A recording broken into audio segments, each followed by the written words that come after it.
I heard my girlfriend call me practice boyfriend, so I moved out, got a place, and blocked her.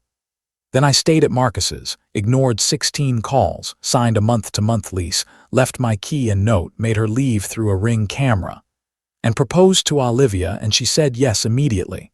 You're listening to AF Tales. This story is about a man who realized his girlfriend was treating him like a placeholder while she waited for someone better. As you listen, ask yourself what you would have done the moment you heard the truth. She said it while laughing. We were at an engagement party in a downtown hotel ballroom, cocktail attire, loud music, open bar. Emma looked incredible in a new dress, and I told her so. She smiled, then drifted back to her friends like she always did at these things. I didn't think much of it at first. That was our routine. She floated through the room, I made small talk, got drinks, tried to be easy about it. I'd done that for 2 years. But the real moment happened when I was standing at the bar, waiting for the bartender, holding 2 drinks, hers and mine. Emma's group was about 10 feet away near a column. They couldn't see me from their angle. And I heard Sophie ask, loud enough to cut through the music, "Okay, but seriously, when are you getting engaged?" "You guys have been together, what, 2 years?" Emma laughed, that laugh she used when she felt like she was performing. "Oh God, not anytime soon." "Why not?" Kate asked. "Jake seems nice." "He is nice," Emma said, and then she paused like she was choosing her words for effect. "That's kind of the problem." My hand went still on the edge of the bar. Melissa sounded unsure. "What do you mean?" Emma lowered her voice slightly, but not enough. "He's nice. He's reliable. He pays his share. He's fine for now, but I'm not ending up with someone like Jake." That sentence did something to me. Not anger first, just a sharp, clean kind of clarity. Sometimes you don't realize how much you've been shrinking until someone says the quiet part out loud. Ashley pressed, like Jake. "Yeah," Emma said, casual like she was talking about a jacket she might donate. "Like mid-level advertising guy who thinks Vermont is a vacation destination. You're marrying a finance guy. Sophie's boyfriend is a lawyer. I'm not ending up with the guy who makes $75,000 and thinks that's success." Sophie sounded uncomfortable. "That's kind of harsh." "I'm being realistic," Emma said. "Jake's my practice boyfriend. He's safe while I figure my life out. But long-term, I need someone who matches Andrew's energy, someone ambitious. Someone who doesn't ask permission to take risks." Kate asked quieter, "Does Jake know this?" Emma shrugged. You could hear it in her voice. "I haven't sat him down and said you're temporary, but he's not stupid. He has to know he's not husband material, not for me anyway. I'm settling for now, not forever." They laughed. Not cruel laughter. Worse, casual laughter. Like it was normal to talk about another human being like a placeholder. Melissa's face went pale when she spotted me. Emma turned and saw me standing there with the drinks. Panic flashed across her face for 1 second, then she recovered and smiled. "Hey babe, we were just..." I walked over and handed her the drink. Calm, controlled, like my body was moving on autopilot. "Here," I said. "You left this at the bar." "Jake," she started quickly. "We were just joking around," I smiled. Not warm, not angry, just finished. "Don't worry, Emma," I said. "You won't get the chance." She blinked. "What?" "To not end up with someone like me," I said. "You won't get the chance." She let out a nervous laugh and glanced at her friends like she wanted them to help her. "Come on, don't be dramatic. It was just girl talk." "I know," I said. "That's the problem." I looked at Melissa. "Congratulations on the engagement. Beautiful party." Then I set my own drink on a nearby table and walked toward the exit. Emma's heels clicked behind me fast and sharp. "Jake, wait. Where are you going?" "Home," I said. "You're leaving over this." At the coat check, I held out my ticket. My hands didn't shake. My voice didn't rise. That surprised me. "It was a private conversation," she said. "It was honest," I said. "Probably the most honest you've been with me in months. I appreciate it." "I didn't mean it like you're taking it," she insisted, like she could rewrite reality by saying it fast enough. "Yes, you did," I said. "You meant every word." I put my jacket on and faced her. "You want someone more ambitious. Someone who makes more money. Someone who's husband material," I said. "I hope you find him." "You're being ridiculous," she snapped. Maybe, I said, but I'm being ridiculous somewhere else now. Her face tightened. If you walk out that door, we're done. I looked at her for a beat. We've been done, you just said it yourself. I'm practice, the guy you're settling for until better shows up. I stepped closer just enough for her to hear me clearly over the music. Well, congratulations, I said. You don't have to settle anymore. Then I walked out into the cold March night, got in my car, and drove straight to my friend Marcus's apartment. She called 16 times that night. I didn't answer once. The text started around midnight. You're overreacting. Come home so we can talk like adults. This is so immature. Fine. Ignore me then. I stared at the ceiling in Marcus's guest room and replayed every detail I'd been brushing off for 2 years. Because once I heard her say practice boyfriend, everything else snapped into place. 6 months in, my company offered me a role in Chicago, better position, 15,000 more a year, a clear path up. I told Emma over dinner, excited. She barely looked up from her phone. Chicago, she said. That's not even a real city. It's a good opportunity, I said. Significant raise. If you took that, we'd probably just end things, she said, casual like she was discussing the weather. I'm not moving to Chicago and long distance isn't my thing, so you'd basically be choosing to break up. I turned down the job. I told myself it was too soon to make a big move. That there would be other opportunities. Emma acted like my decision was obvious. She didn't thank me. She didn't even acknowledge what I gave up. That was one of the first red flags I ignored. Not the disagreement, but how easily she treated my choices like they were hers to approve. Over time, even the way she introduced me changed. At first it was my boyfriend, Jake. Around month 8, it became Jake. At her gym, about a year in, her trainer was flirting with her and she didn't introduce me at all. She just let me stand there like I was invisible. When I brought it up later, she rolled her eyes. You're being insecure, she said. He's just friendly. You want me to announce our relationship status to every person I meet. I let it go because I didn't want to be that guy. The guy who needs reassurance. The guy who demands labels. But there's a difference between being confident and being quietly disrespected. Her cousin's wedding was the next one I should have taken seriously. A week before, Emma said she wished she could bring someone more impressive. I asked what she meant and she said, my cousins are bringing lawyers and doctors. You're in advertising, it's fine. You'll be fine, just not super impressive. At the wedding, when someone asked what I did, she said I worked in marketing. Not even my field, and she knew that. Then on the drive home, she talked about one of her cousin's dates, a surgeon. That's the kind of person people remember, she said. I remember staring out the window thinking, am I being compared to strangers at a wedding like I'm a product? Even the money was a pattern. I paid about 70% of the bills, even though we lived in her apartment, a rent-controlled place she'd inherited from family. When I brought up the split, she shrugged. It's my apartment, she said. You're just staying here. If you don't like it, you can always leave. I didn't leave, I paid. 18 months in, I tried to talk about the future. Where do you see us in 5 years? I asked. She laughed. 5 years, that's forever. I'm not making promises about 5 years from now. I'm not asking for promises, I said. I'm asking if you see this going somewhere. I see it going where it goes, she said. If it stops working, we'll deal with it then. I'm not staying in something just because we've been together a while. That's settling. Settling. That word stayed in my head. Not because it's wrong to avoid settling, but because she used it like being with me was a temporary inconvenience. Then her friend Melissa got engaged. Finance guy, big money, proposed in Paris. Emma became obsessed. The ring, the proposal, the job. This is the level I need, she said, scrolling through Melissa's Instagram. Someone who goes big, someone who doesn't think about budgets and logistics.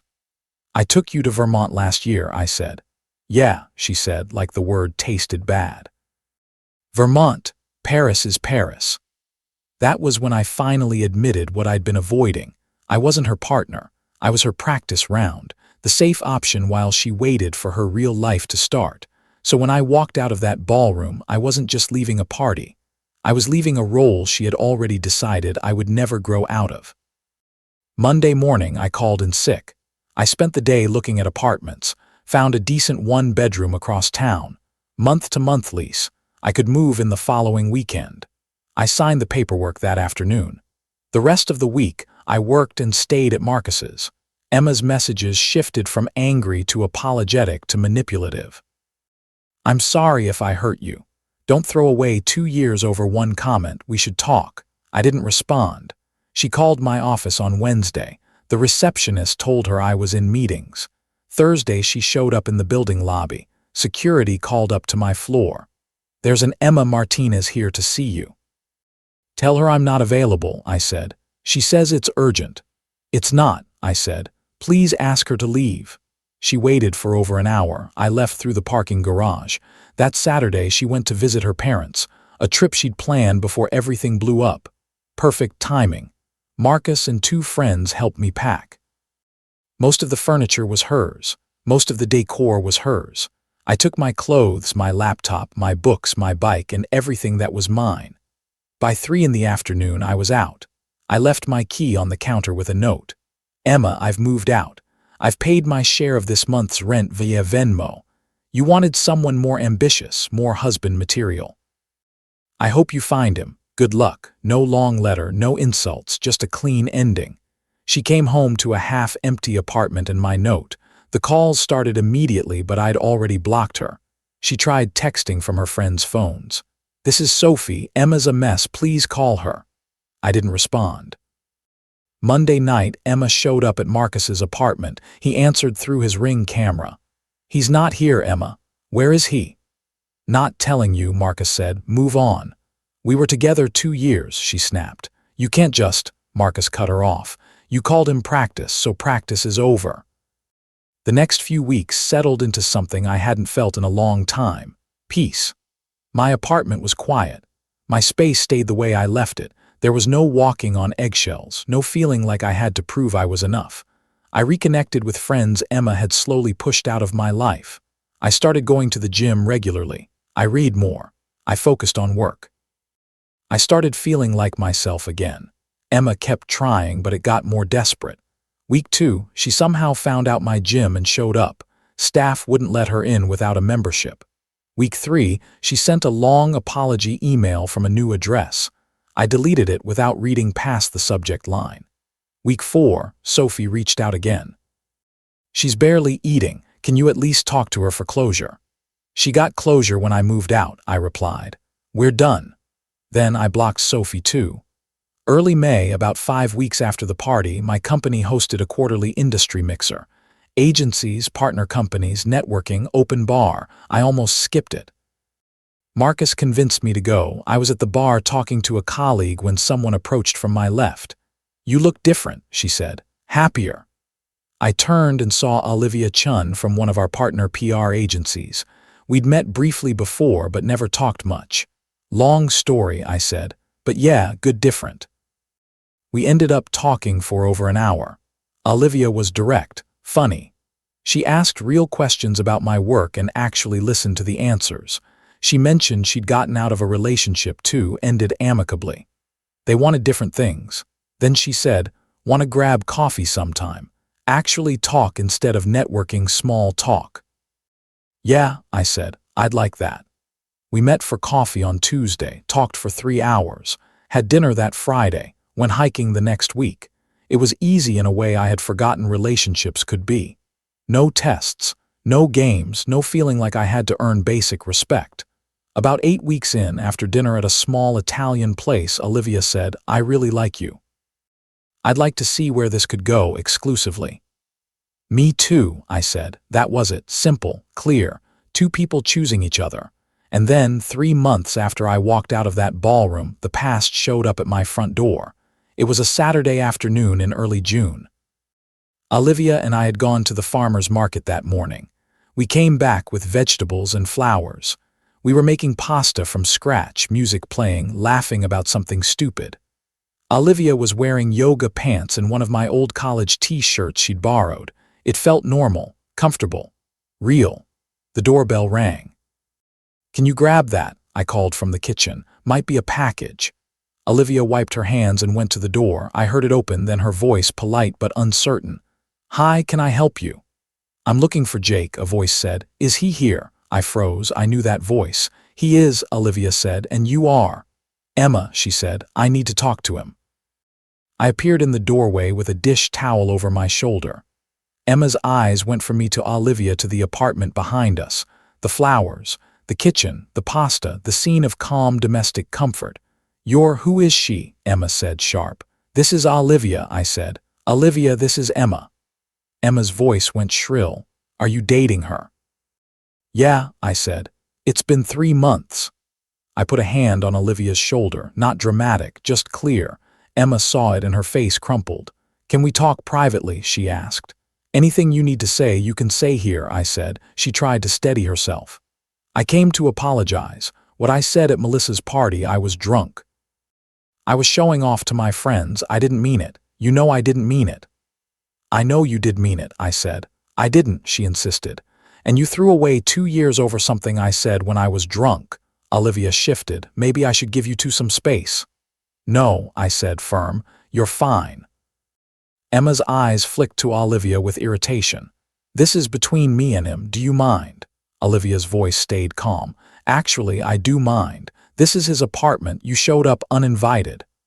Emma stared at her like she couldn't believe anyone would speak back. Then Emma turned to me, tears starting. I made a mistake. One mistake. I was insecure and trying to impress my friends by acting like I had options. But you're what I want. I see that now. You see it now because I left, I said. Because you're alone and it's hard. That's not, Emma started, but she couldn't find a better argument. She cried harder. I'm sorry, I can't eat. I can't sleep. Work is falling apart. My friends won't even talk to me because they think I'm obsessed. I am obsessed because I lost the best thing I had. I looked at her and I felt something that surprised me. Not satisfaction, not pity, just distance. The best thing, I repeated. I was your placeholder. You said it yourself. Settling for now, not forever. Emma wiped her face with shaky hands, mascara smearing. I was stupid. I didn't understand what I had. You understood, I said. You just didn't respect it. She looked at Olivia with anger. And you just replaced me in 3 months. She didn't replace you, I said. You left the role empty the moment you called me practice. Emma's voice cracked. I showed up at your work. I called 50 times. I went to Marcus's and you just moved on like I meant nothing. You meant something, I said.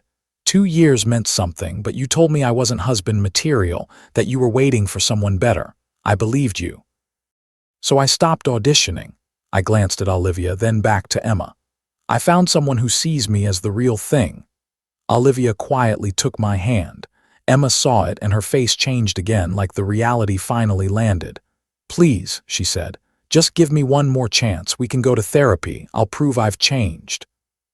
Emma, I said, slow and clear, I'm with someone else, someone who wanted me from day one, who didn't need to practice with me first. She looked at me like she wanted to argue, then all she had left was bitterness.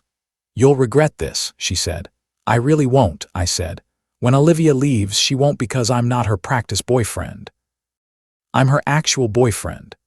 Emma flinched like that line hit harder than she expected. She turned toward the door, stopped, and looked back one last time. Enjoy your mediocre life together, she said. I didn't respond, I just watched her leave. The door closed. I heard her crying in the hallway for a few seconds, then footsteps, then silence. Olivia looked at me. You okay? I took a breath and let it out. Yeah, I really am. That was intense, she said. I'm sorry you had to see it, I said. Don't be, she replied. I'm glad I was here. Later, when I explained the practice boyfriend comment, Olivia went quiet for a moment, then she squeezed my hand. For what it's worth, she said, you're nobody's practice, you're the real thing. We went back to making pasta.